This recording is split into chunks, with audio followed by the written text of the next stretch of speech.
Hello and welcome to the channel. This channel is called The History of History, and we aim to cover the history of everything and anything. From today's events all the way back to the start of time. We will cover a large range of subjects and events.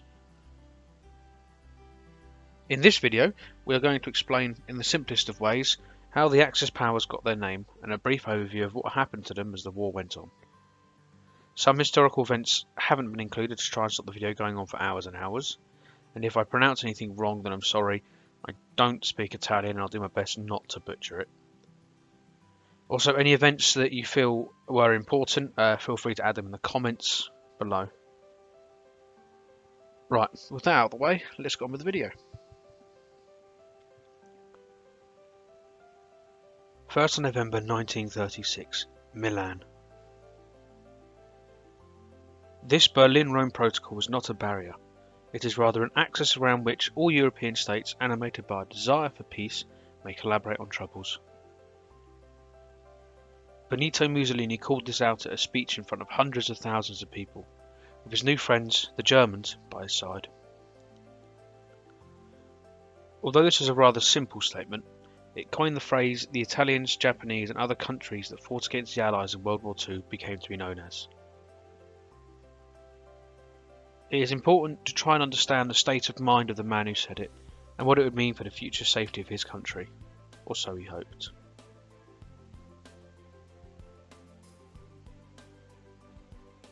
Mussolini had been in power in Italy since 1922, when he overthrew the previous government.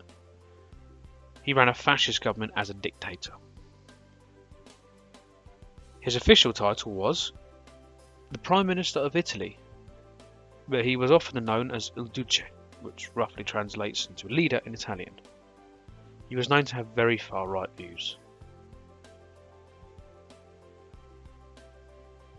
Before Italy had joined in World War II, they had already bombed large parts of northern Africa and taken over the land. They had surprisingly been involved in attempting to avoid another world war, but when the Germans invaded Poland in 1939, the Italians had already picked a side. It would turn out to be the losing one. Mussolini felt that Italy no longer shared the same political and social views as their old allies in World War I, France, the US, the United Kingdom and Russia. So he decided to speak of his nearest neighbours, such as Hungary, who they fought against in World War I as the Austro-Hungarian Empire. That just goes to show how much of a political change had been in Italy, as not 25 years ago, the two countries are at war.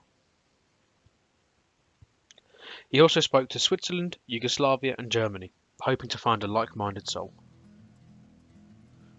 The Germans were very interested in becoming a close friend of Mussolini in Italy, as they are one of the lowest countries in terms of geography in Western Europe, with large ports that lead straight onto the Med and onto Africa. With the Germans planning their devastating attack on Europe in the coming years, having a friend who can help protect them against any possible attack from the south gave them some reassurance that if the rest of Europe did retaliate, they would have time to prepare and support the Italians in keeping them at bay. Hitler was also inspired by the way Mussolini took control of his country, so talks between the two were inevitable, even if they'd end up being peace talks.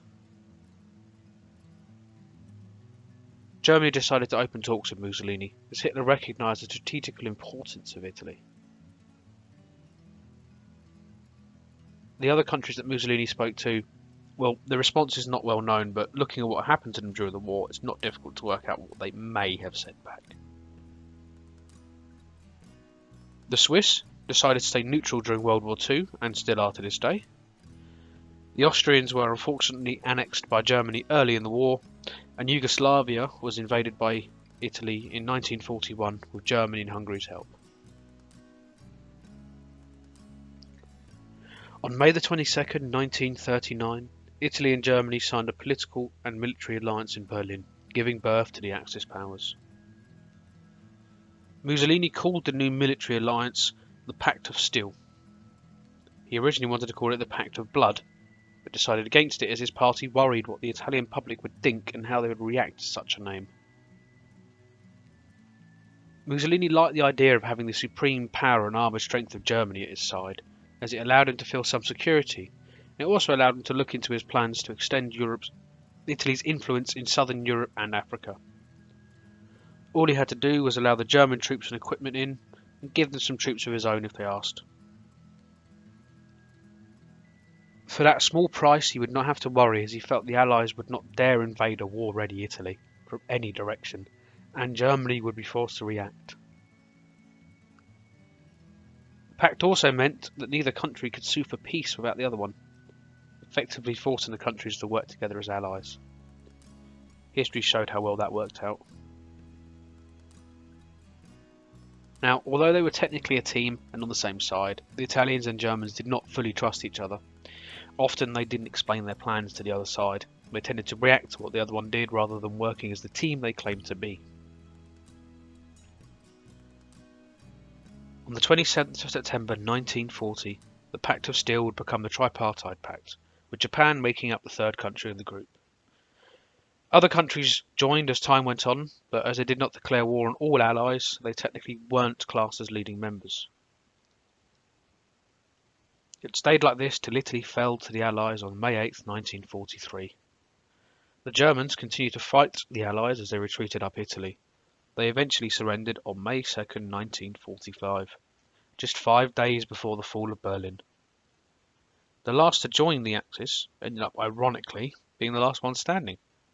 Japan continued to fight on until the 2nd of September 1945, when they surrendered to the USA in Tokyo Bay, effectively ending the war for all sides. Thank you for watching the video to the end. If you have any suggestions for future videos, feel free to comment. If you like it, give it a thumbs up, and of course feel free to subscribe. More content will be coming in the future. Thank you again, and I hope you enjoy the rest of your day.